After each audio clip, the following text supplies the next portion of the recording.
चलो स्टार्ट करते हैं। तो कल पिछले लेक्चर में मैंने आपको बताया था कि when Archimedes principle, according to Archimedes principle, when a body is immersed in a liquid fully और partially, a buoyant force act in upward direction which is the equal to the fluid of which is equal to the weight of the liquid displaced। ये है। चलो कोई बात नहीं, हो सकते हो तुम कंफ्यूज हो गए हो क्योंकि एक ही पॉइंट हमने अभी तक करा था। अब हम आगे बढ़ते हैं और ज्यादा क्लियर होगा। लिखो laws of flotation, laws of flotation, flotation के नियम।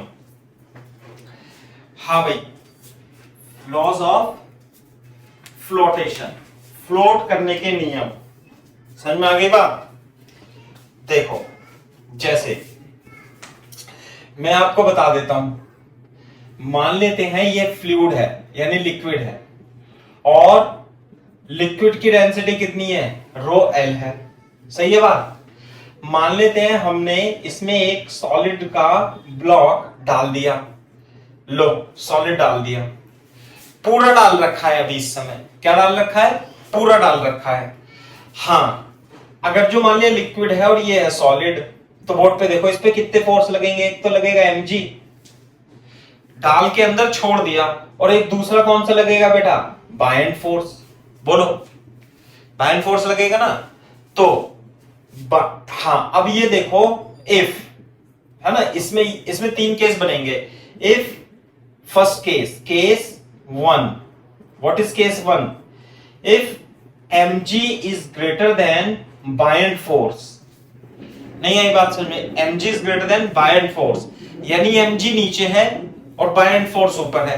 बोर्ड पे देखो, अभी तो इस सिचुएशन में क्या कर रखा है इसने, इसका वॉल्यूम है ना, यहां पे लिख देंगे m is the mass of block, ये मान लेते हैं। What is rho s? Density of solid। Clear है क्या बात? तो इसका वॉल्यूम कितना होगा? What is V? V is the volume of solid। तो क्या रिलेशन आएगा बेटा? M बराबर V into density of solid. तो बेटा वॉल्यूम किसके इक्वल आएगा? वॉल्यूम आएगा। चलो ये रिलेशन आ गया, एक बार समझ में है ना। तो आप मेरे को इसमें ये बता सकते हो what is the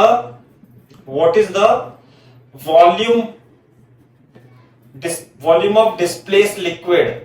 बता सकते हो भाई वॉल्यूम कितना होगा? वही होगा जो इस बॉडी का है, क्योंकि पूरी तरीके से डुबो दिया इसने। तो अभी तो volume of liquid displaced, what is the volume of liquid displaced, वही होगा जो इस ब्लॉक का है। जो ब्लॉक का वॉल्यूम है सॉलिड का, वही लिक्विड डिस्प्लेस का भी होगा। हाँ भाई, तो बायंट फोर्स बता सकते हो? BUYANT, buoyant force. What is buoyant force? Is equal to weight of liquid displace, weight of liquid displaced. यही मैंने लिखा है, weight of liquid displaced. Clear है क्या बात? हाँ भाई, बायंट फोर्स कितना होगा बताओ? m dash g। What buoyant force किसके बराबर होता है? m dash g। What is m dash? बता सकता है बेटा m डैश क्या है? What is m dash? जो displace, mass of liquid displace. हाँ, मास ऑफ लिक्विड डिस्प्लेस। और तभी g से गुणा कर दिया, तो मैं लिख देता हूं, तुम भी लिख लेना, मास ऑफ लिक्विड डिस्प्लेस्ड। हाँ भाई, अगर जो मास लिक्विड डिस्प्लेस है तो m डैश को क्या लिख लूंगा मैं? m डैश को लिख लूंगा, m डैश कितना आएगा? Volume of liquid displaced into density किसकी लिखूं? m बराबर v rho. Mass of liquid displace किसके बराबर आएगा भाई? Volume into density. किसकी डेंसिटी? लिक्विड की, क्योंकि मास ऑफ लिक्विड डिस्प्लेस निकालना है ना। इसने कितना लिक्विड डिस्प्लेस कर दिया होगा। यहां पे जो वॉल्यूम है ये जो लिक्विड था यहां पे उसे डिस्प्लेस कर दिया, तो लिक्विड डिस्प्लेस का मास कितना होगा, जितना वॉल्यूम उसने डिस्प्लेस करा, और डेंसिटी किसकी, लिक्विड की। बोलो ये है बात, समझ आई बात। तो देखो कॉपी करो यहां तक और फिर उसके बाद लिखना case first.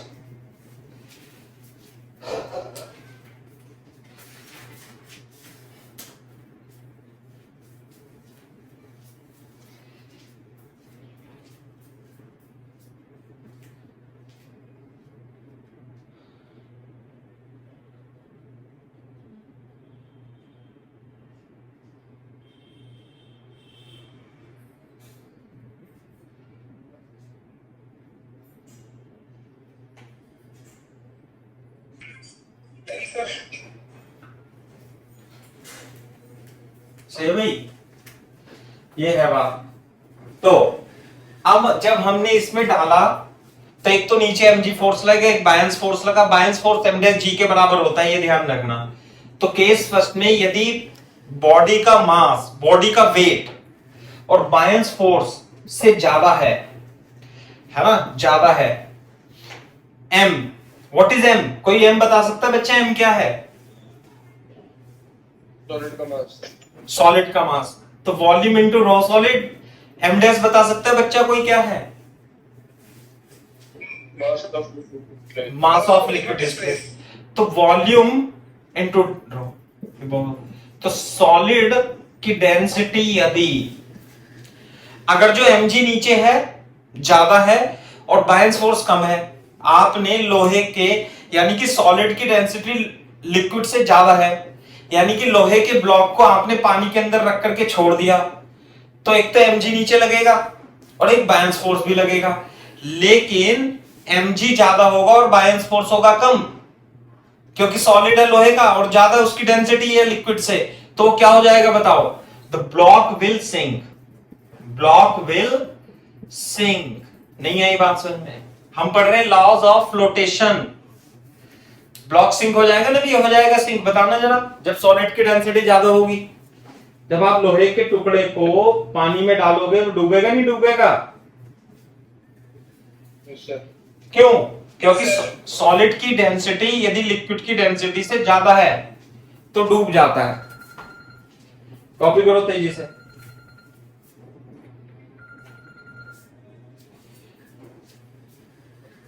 Hello, good morning बताइए सर। बंसल से, अच्छा, हाँ सर बताइए। ठीक है सर, ठीक है, ओके। कर लिया बेटा copy?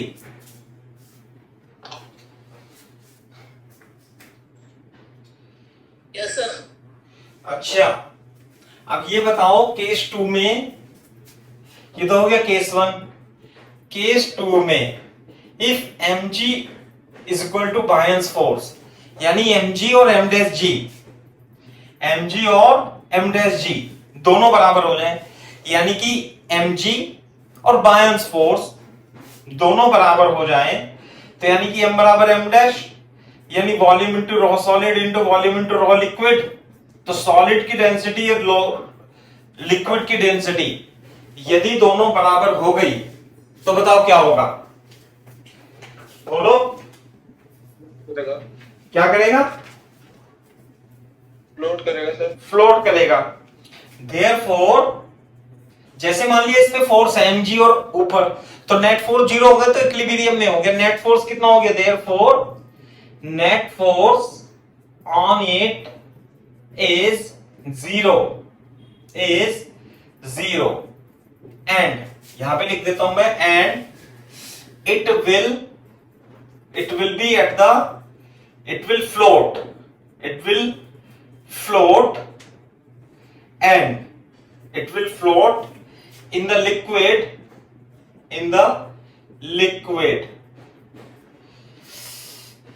wherever it is left,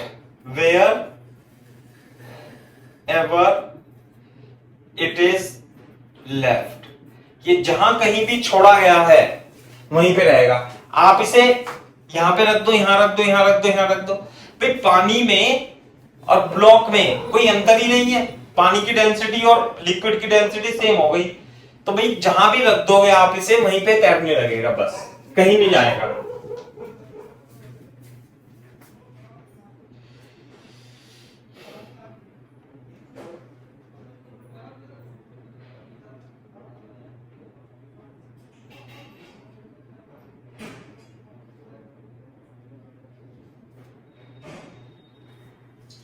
करो कॉपी तेजी से।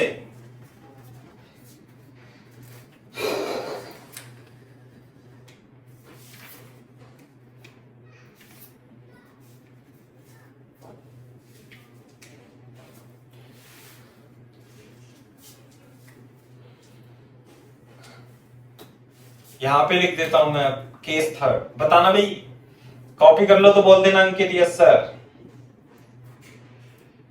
Yes sir. वेरी गुड, देखो ध्यान से यहाँ पे। हाँ, केस थर्ड, बताओ केस थर्ड में क्या लिखने वाला हूं मैं? आधा पानी में आधा ऊपर। अरे इफ, हाँ भाई अंकित क्या लिखने वाला हूं केस थर्ड में? If mg is less than buoyant force. आपने लिया गत्ते, ये थर्माकोल का ब्लॉक ले लिया, थर्माकोल ले लिया।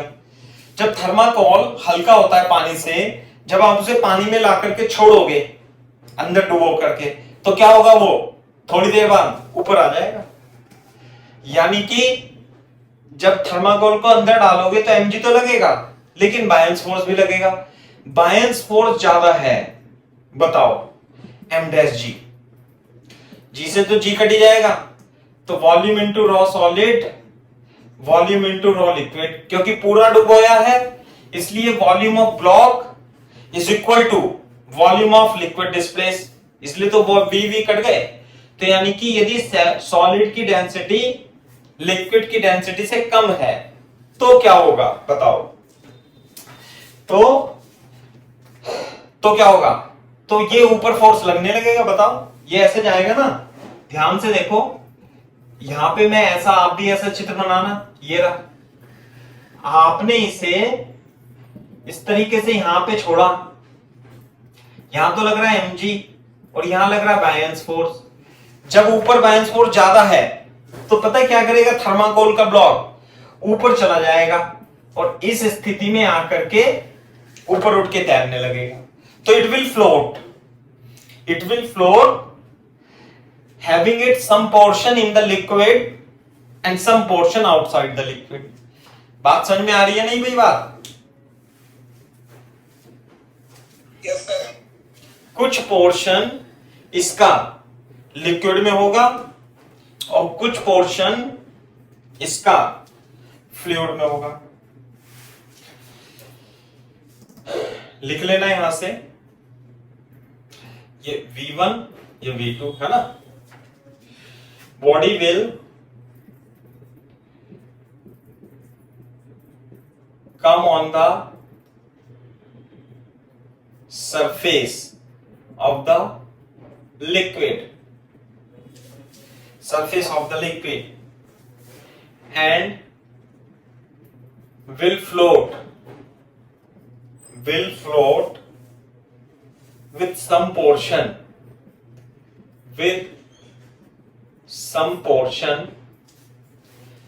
inside the liquid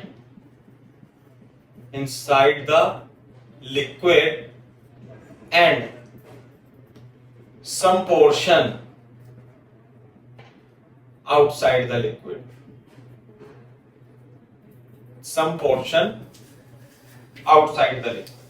नहीं आई बात समझ में? कुछ पोर्शन एयर में होगा, कुछ पोर्शन सॉलिड में होगा। बताओ किस स्थिति में? जब डेंसिटी सॉलिड की कम हो। ये तो तुमने करके देख लेना, थर्माकोल का पीस लेना, जैसे लकड़ी भी है, जब आप लकड़ी के ब्लॉक को अंदर पानी में डालोगे अंदर छोड़ के, तो वो ऊपर उड़ के आ जाएगा और तैरने लगेगा, सरफेस पे आ जाएगा, सरफेस पे। ये है बात। अब तुम्हें समझ में आएगा आर्किमिडीज का प्रिंसिपल। नहीं, कल तुम्हें समझ में नहीं आया बेटा आर्किमिडीज का, अलग अलग बातें बोल रहे हो आप सब।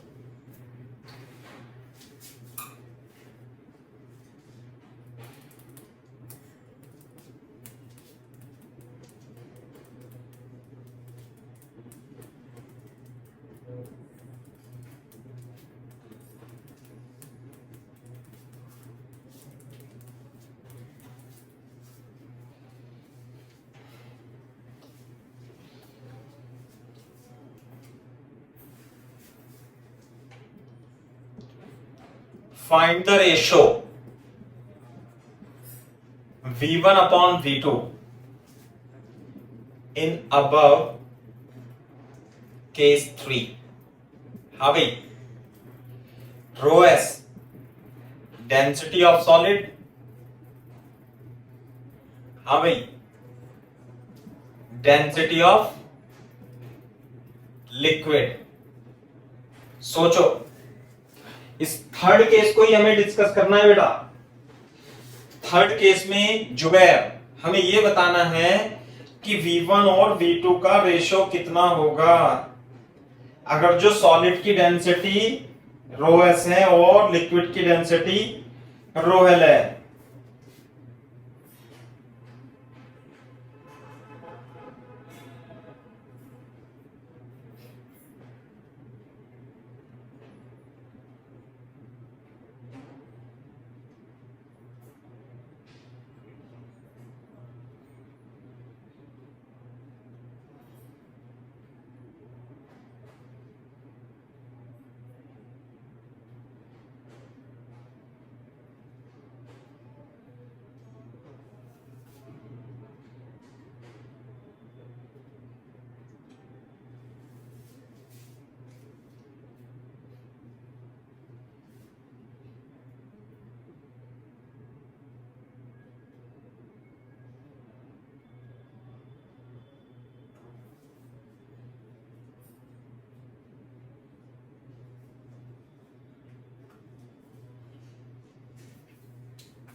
हाँ भाई, देखो इधर बोर्ड पे, देखो इधर, सुनो मेरी बात, ध्यान से सुनो। हाँ भाई, इस स्थिति में बोर्ड पे देखो, दोबारा से चित्र बनाएंगे इसके सॉल्यूशन में दोबारा से चित्र बनाएंगे कि ये लिक्विड भरा हुआ है यहां पे, बोलो, और ये इस तरीके से, सही है, ये पोर्शन है, ये रहा, ठीक है। तो ये V2 मान लिया हमने, V1 मान लिया। हाँ भाई, ये बताओ सॉलिड का मास m कितना मानो, m मान लेते हैं। What is m? Mass of solid, सही है भाई। What is v? v is equal to V1 plus V2 volume of solid. कोई दिक्कत तो नहीं है भाई, टोटल वॉल्यूम तो V1 V2 ही रहेगा, V1 प्लस V2, V1 बाहर V2 अंदर। अब मेरे को बताओ कि ये ब्लॉक यहां पे तैर रहा है, इस पे नेट फोर्स, इस पे कितने फोर्स लगेंगे Ankit? How many force will act upon this? Sir तो कौन कौन से? सर बाउंड फोर्स, हाँ, अच्छा, इस पे नेट फोर्स कितना होगा?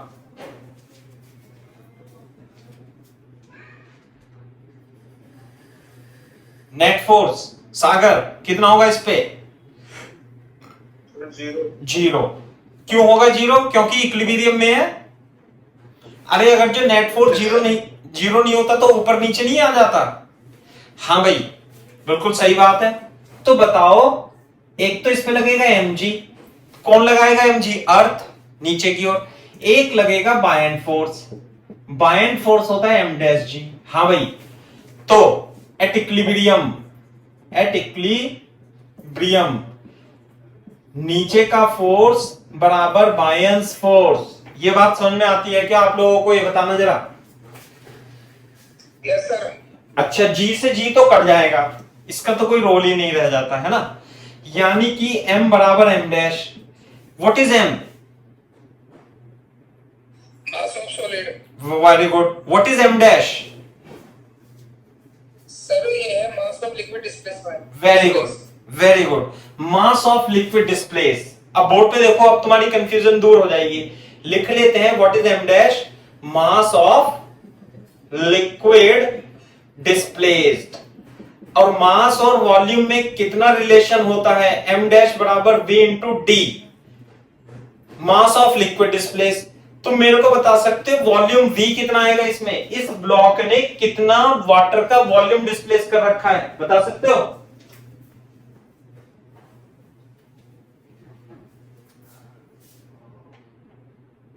नहीं पता। सागर, जुबैर,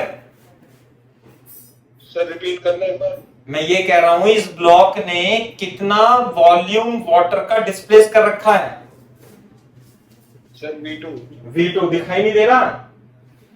अरे अगर जो आप इसे पूरा डुबो दोगे तो पूरा वॉल्यूम डिस्प्लेस करेगा।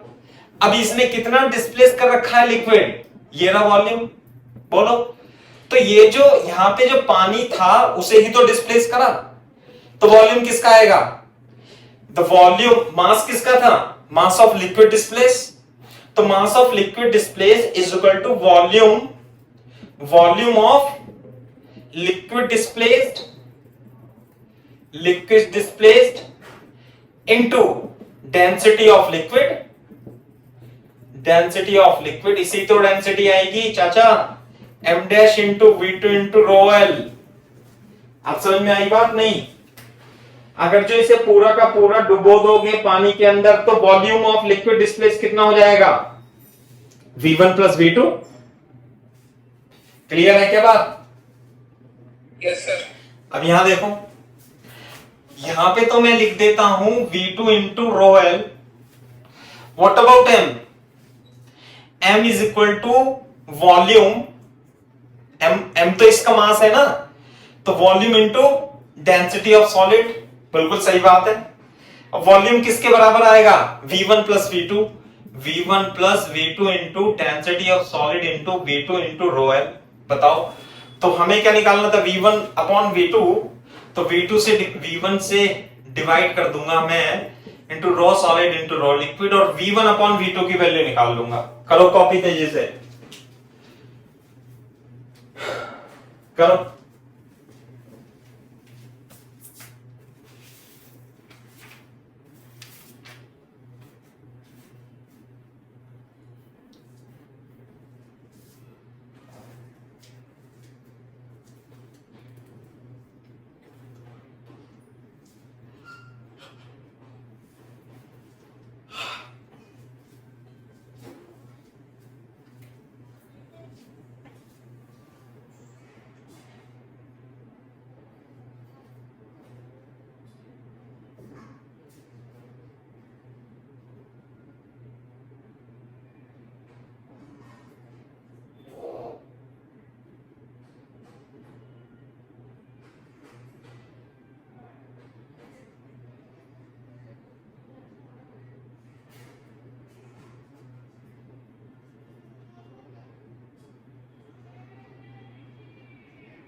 हो गया सर।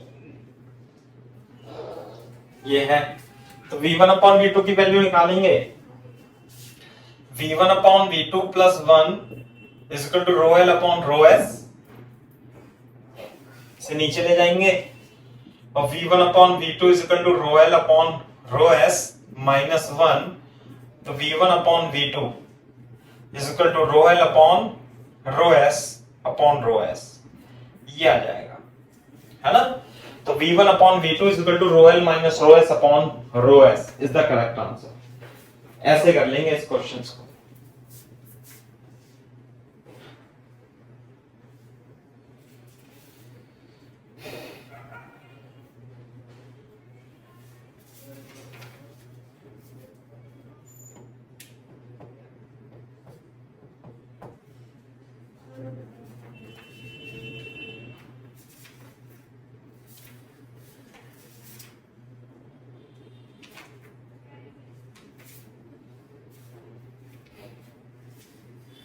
कॉपी करो तेजी से, फिर सवाल कराता हूं इस पे, फ्लोटिंग पे। तो अब आर्किमिडीज का प्रिंसिपल क्लियर हो गया? भी तुम्हें नहीं हुआ क्लियर? बता सकते हो व्हाट इज आर्किमिडीज का प्रिंसिपल? सागर, बताना आर्किमिडीज का प्रिंसिपल क्या है? सर अगर हम किसी बॉडी को पानी में पूरी तरह से सबमर्ज करते हैं तो उस पे उसके सेंटर ऑफ ग्रेविटी पे अपोजिट डायरेक्शन में फोर्स लगती है, पॉइंट फोर्स। हाँ, और इसकी वैल्यू ये बताओ ना, इसकी वैल्यू बायन फोर्स की वैल्यू किसके बराबर होगी?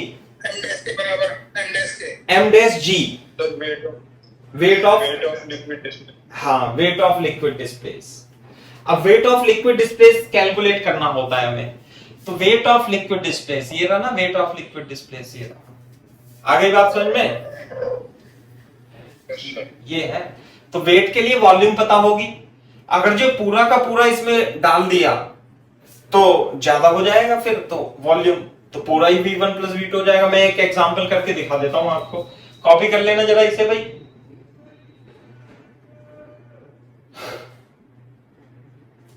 कॉपी कर लो।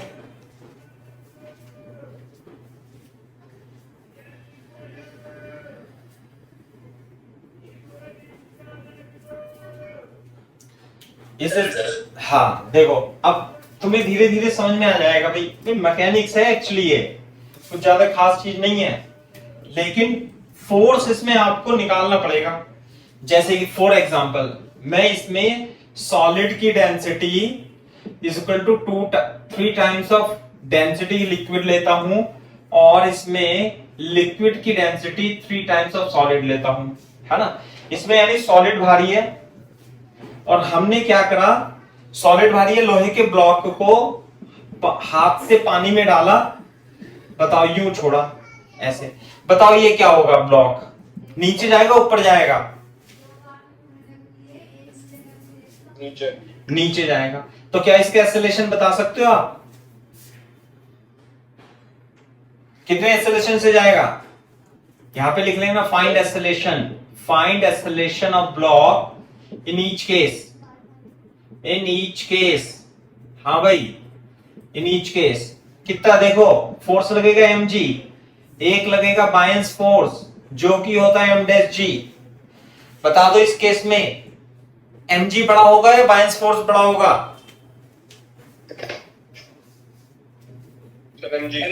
mg। तो नेट फोर्स कितना लग गया बेटा इस पे, F net is equal to m into a, F net mg minus m dash g बराबर m इंटू a। अब ध्यान से देखो मैं इसे किस तरीके से सॉल्व करता हूं, मैं इसमें कुछ वैल्यू पुट नहीं करता, मैं सीधे सीधे mg को कॉमन ले लेता हूं हमेशा, और यहां पे m dash upon m is equal to m a बता देता हूं, m से m कट गया तो g upon 1 minus m dash upon m is equal to a। Ankit what is small m? Sir mass of solid. Very good. What is m dash? Sir mass of liquid displacement. Very good very good.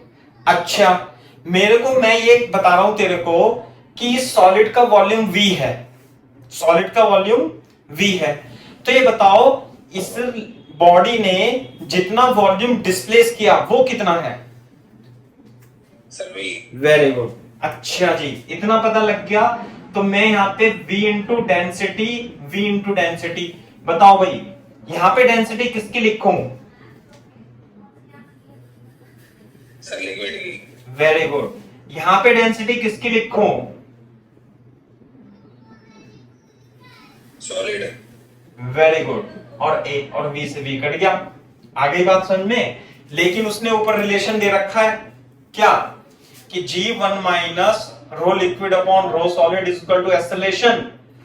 उसने दे दिया था कि solid जो है वो 3 times of liquid density है, तो जुबैर बेटा समझ में आ रहा है कुछ नहीं? 2g/3 एक्सेलरेशन ए, तो इतने एक्सेलरेशन से नीचे आने लगेगा, और ये क्या होगी, बॉडी डूब जाएगी। क्लियर है क्या बात, ये कहानी? कॉपी करो तेजी से, कॉपी करो। ठीक है, मेरे g प्लस a नहीं आ सकती? g प्लस ए क्यों होगी बेटा? सर एक्सेलरेशन भी और mg एक साइड लग रही है, जैसे लिफ्ट में बताया था आपने। तो लिफ्ट में थोड़ी रखा है, तो धरती पे रखा है अभी। जैसे पेन है, जैसे मान लिया पेन है ये रहा, एक तो mg लग रहा है नीचे, अब ये हवा का बायंट फोर्स ऊपर लग रहा है, लेकिन बायंट फोर्स ऊपर है, हवा mg नीचे है, तो नेट एक्सेलरेशन तो a आएगा ना। ये है लिफ्ट का थोड़ी ना, ये लिफ्ट में थोड़ी रखा है।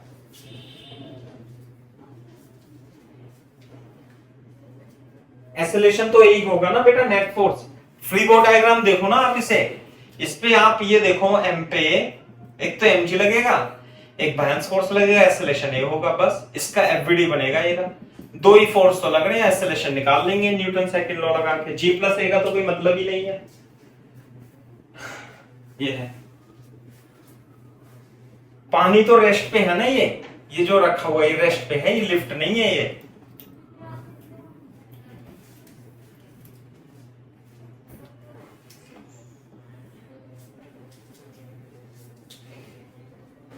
सर दूसरे केस में भी निकालना है एक्सीलरेशन? बिल्कुल। किधर जाएगा सागर दूसरे केस में? सर ऊपर। ऊपर जाकर के क्या हो जाएगा एंड में? कुछ पोर्शन पानी के अंदर होगा और कुछ पोर्शन पानी के बाहर होगा, है ना। चलो पहले निकालो, एसेलेशन निकालो इसका। भाई इसे इधर लिख लेना कॉपी में, इसे फिर से स्टार्ट करना यहां से बना करके, है ना।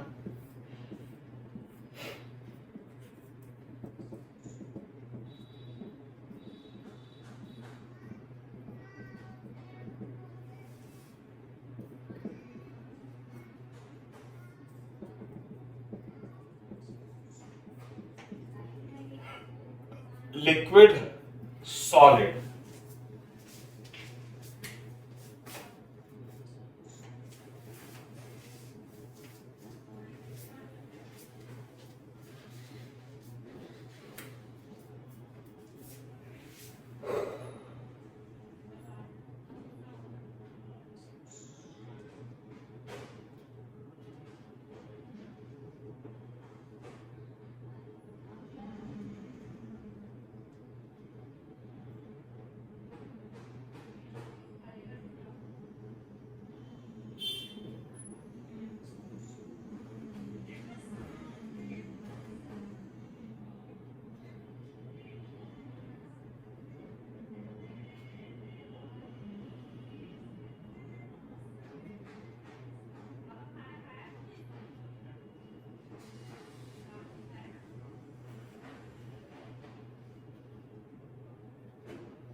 सही है बात भाई?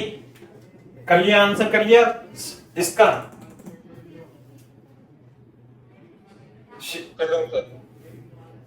हाँ बेटा अंकित ऐसे लिख लो, if rho L is equal to 3 rho solid, यानी लिक्विड तो हल्का है, सॉरी लिक्विड तो भारी है और ब्लॉक है गत्ते का यानी लकड़ी का, तो ये ऊपर जाएगा नीचे जाएगा? ऊपर ही जाएगा। कितने एक्सेलरेशन से जाएगा? एफ नेट mg बराबर, हाँ F net is equal to M में लगा देंगे। दो ही फोर्स लग रहे हैं इस पे, एक ऊपर एक नीचे। बताओ एफ नेट कितना लिखूं Ankit? Sir m dash g minus M G is equal to M. अच्छा भाई साहब, मैंने बताया कुछ नहीं करना, इसमें क्या करना पड़ेगा अपने को? कॉमन लेना पड़ेगा। क्या कॉमन लो बता? M G. क्या कॉमन लो? सर जी जी नहीं, एम जी। एम जी देखना जरा, बोलना जरा एक बार, कॉपी करो यहां तक। एम जी कॉमन ले लो, एम डैश अपॉन एम को कैलकुलेट कर दो।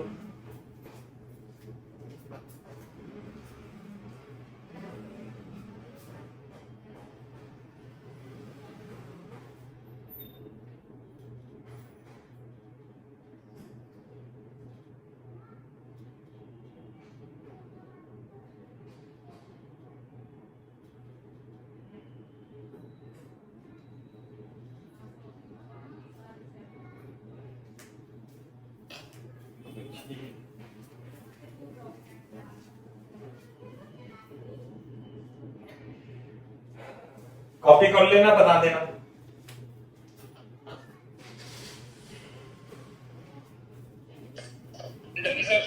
Very good. हाँ भाई अब देखो, व्हाट इज एम डैश अंकित?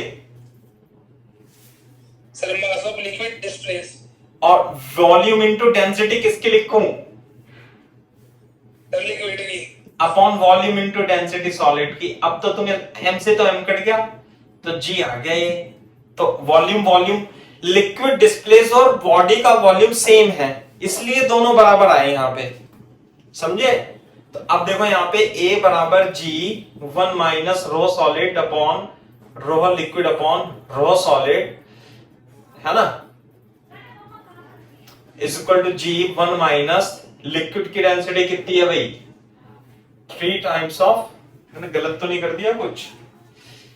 ये नेगेटिव कैसे आ रहा है? गलत तो कर ही दिया, ऐसे करना है।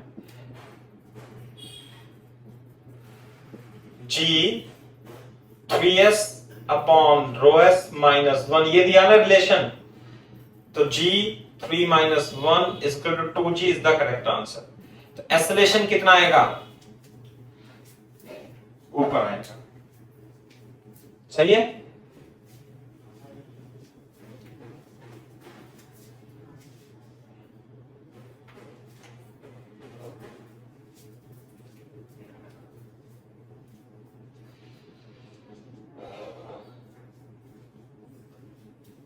कॉपी कर लो तो बता देना। जुबैर, जुबैर समझ में आ रहा है बेटा?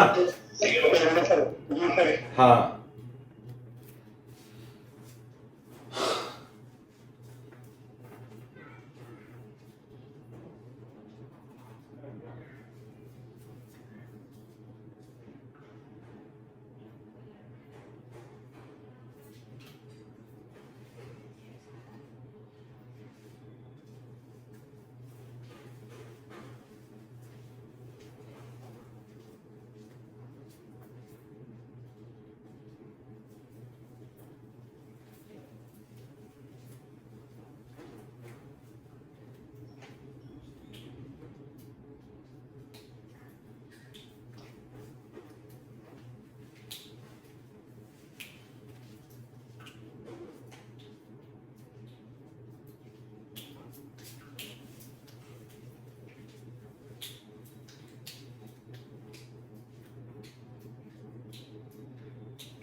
हाँ भाई, हो गया? अच्छा, मेरे को ये बताओ, जब आप इसे हल्के लकड़ी के डिब्बे को नीचे ले जाके छोड़ोगे तो एक्सेलरेशन तो आपने निकाल लिया, ऊपर जाकर के क्या होगा अंकित? ये ऊपर चला जाएगा तो क्या होगा बताओ? फ्लोट करेगा। फ्लोट करेगा, इस तरीके से फ्लोट करेगा कि कुछ पोर्शन इसका एयर में होगा, पानी में होगा, और कुछ पोर्शन इसका पानी में होगा, हाँ है ना, वाटर में होगा, मान लिया लिक्विड में होगा।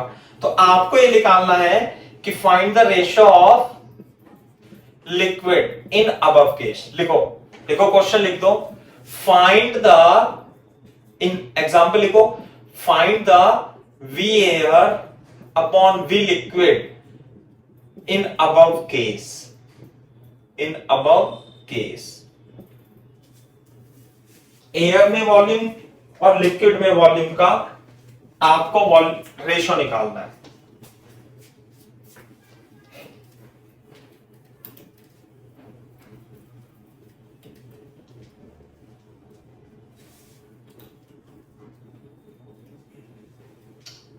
हाँ भाई, कैसे निकालेंगे बताओ? देखो, अरे सिंपल तरीका ही है, कुछ ज्यादा वो नहीं है इसमें।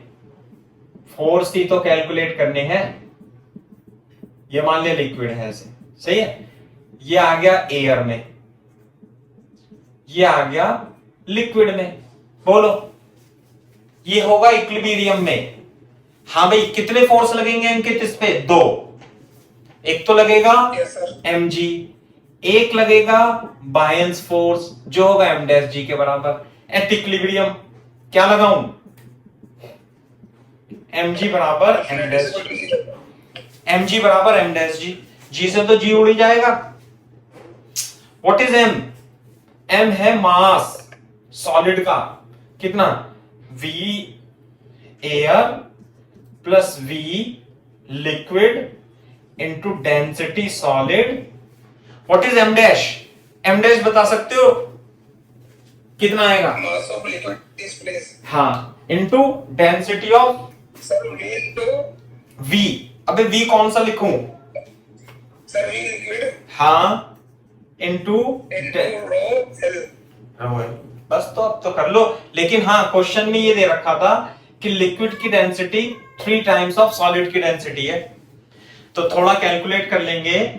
v liquid into 3 times of solid की density, VAR plus v liquid into density of solid cut जाएगा, तो VAR plus v liquid is equal to 3 times v liquid, तो VAR is equal to 2v liquid, तो VAR upon v liquid is equal to 2 upon 1 is the correct answer.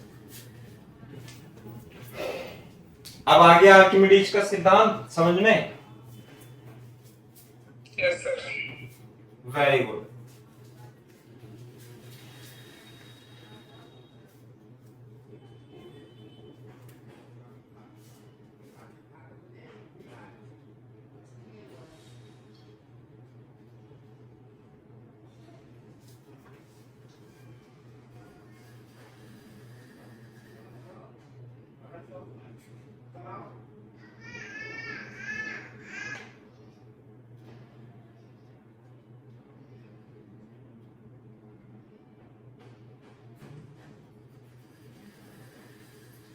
ये निकाल लो page number 237 पे,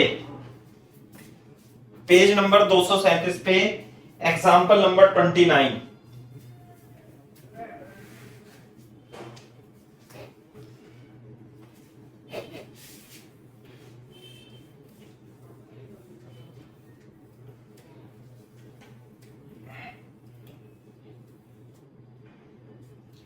page number 237 पे example number 29।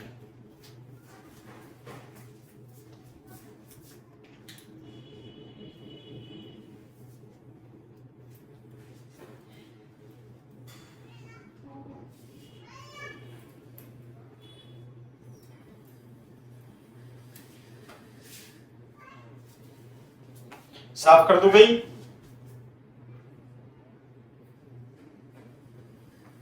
Yes sir.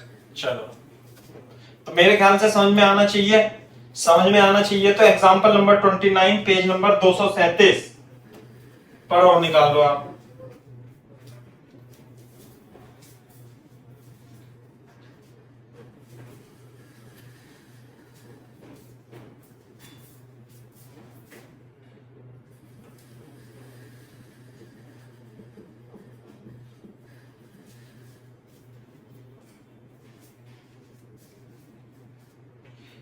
An iceberg is floating partially. An iceberg is floating partially immersed in sea water. चलो, ये सी water है और इसमें iceberg तैर रहा है। The density of sea water, density of water दे रखी है, कितनी दे रखी है भाई? 1.03 ग्राम पर सीसी। हाँ भाई, एंड दैट ऑफ आइस, जो इसमें आइस है उसकी डेंसिटी है 0.92 ग्राम पर cc. What is the fraction of the total volume of the iceberg above the level of sea water? अच्छा, मेरे को बताओ, अगर जो आइस में सी वाटर तैरेगा तो क्या होगा? इसमें से कुछ वॉल्यूम एयर में होगा और कुछ वॉल्यूम वाटर में होगा। ये बात समझ में आती है नहीं आती है? ऐसे करता हूं मैं इन सवालों को, बच्चों के क्लियर ही हो जाती है, बिल्कुल कोई कंफ्यूजन ही नहीं। अरे बोलो। Yes sir. अच्छा, इसमें क्वेश्चन में पूछा क्या है मेरे को ये और बता दो बस, कर तो तुम लोगे। क्वेश्चन में पूछा क्या है? कौन सा फ्रैक्शन पूछा है? फ्रैक्शन का मतलब रेशो। पढ़ो सवाल को और बताओ क्या पूछा है।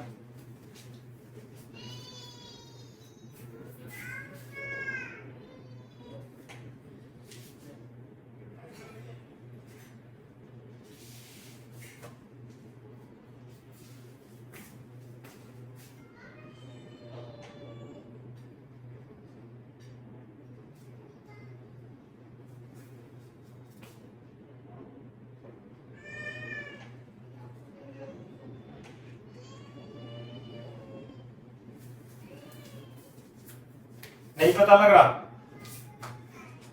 सागर, what is the fraction of the total volume of the iceberg above the level of the sea water? Sea water के अबव जो वॉल्यूम है और जो टोटल वॉल्यूम है, अरे टोटल वॉल्यूम कितना मान लो इसका? V air plus V water, जो हवा में है आइसबर्ग का और वाटर में है, तो फ्रैक्शन पूछा है V air plus V water, ये पूछा है। नहीं आ रही बात समझ में? देखना जरा, अरे यही तो फ्रिक्शन पूछा है कि कितना, फ्रिक्शन को हिंदी में क्या बोलते हैं? कितना भिन्नात्मक आयतन इसका भार है। तो टोटल वॉल्यूम से डिवाइड करना पड़ेगा, नहीं करना पड़ेगा?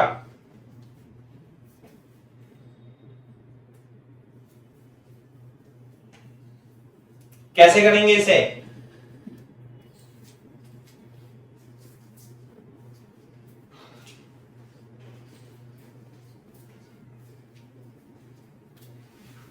अरे बोलो कैसे करेंगे? अंकित, सागर, जुबैर,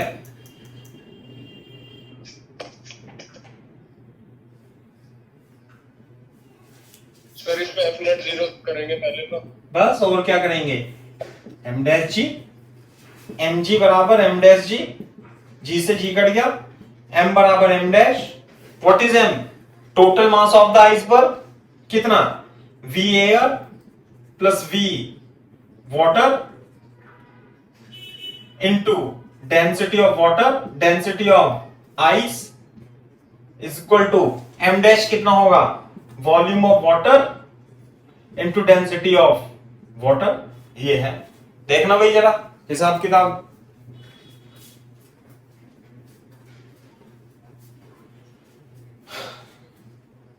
सही है, थोड़ा सा कैलकुलेट करेंगे।